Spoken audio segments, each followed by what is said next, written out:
Good morning, everyone. I hope you're all well. I'm going to give quite a brief update this morning. There really is an incredible amount of work going on and hectically busy. But the first thing to say is about Hartlepool.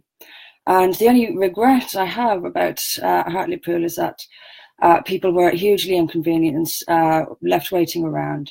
Should not have happened, and I can only sincerely apologise for it. This is the second time, in fact, that people have been really inconvenienced by this. And this complete lack of communication comes up from chaos, and that is essentially what it is. On both occasions now, when we've tried to hold public meetings, it has descended into chaos. It has,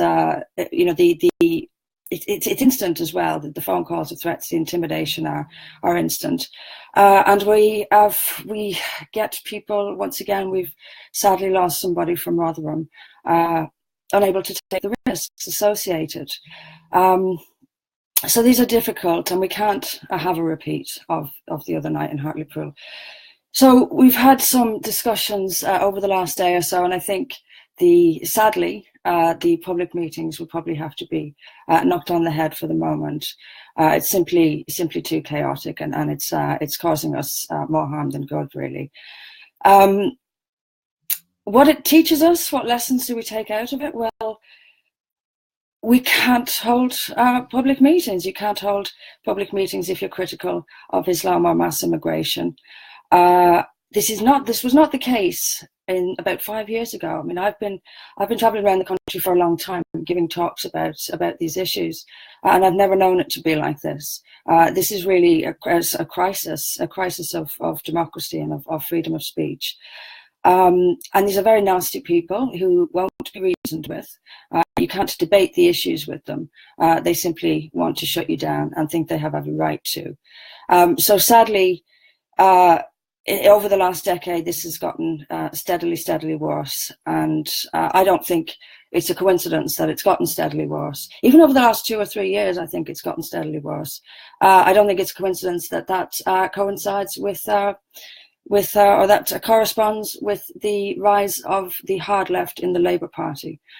This is a very serious issue. There is an extreme left now ruling the Labour Party, Corbyn and MacDonald among the leaders of this, who are essentially encouraging this kind of behaviour from the left. And you've got entryist groups now, campaign groups within the Labour Party now, which weren't there when I was a member, things like Momentum.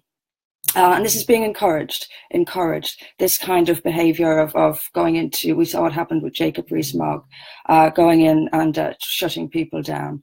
So it's gotten very, very bad. We've got a big problem here.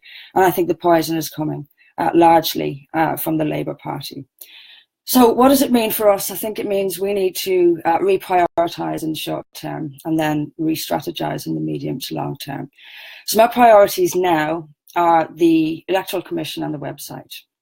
We can't move on decisions we need to make until we have a decision from the Electoral Commission, whether to stand in May or not, whether to stand perhaps some UKIP councillors as independents in May. But of course, this all depends on the Electoral Commission. So I do have today, and I'm in the process of replying to it now, a series of detailed questions from the Electoral Commission about our constitution. So I will be replying to these today. We really need to move this. We really need to get this solidified, and I'm hoping that this will be the final obstacle to it. Like I say, I'll be doing that today, and I'll update you on it on Monday.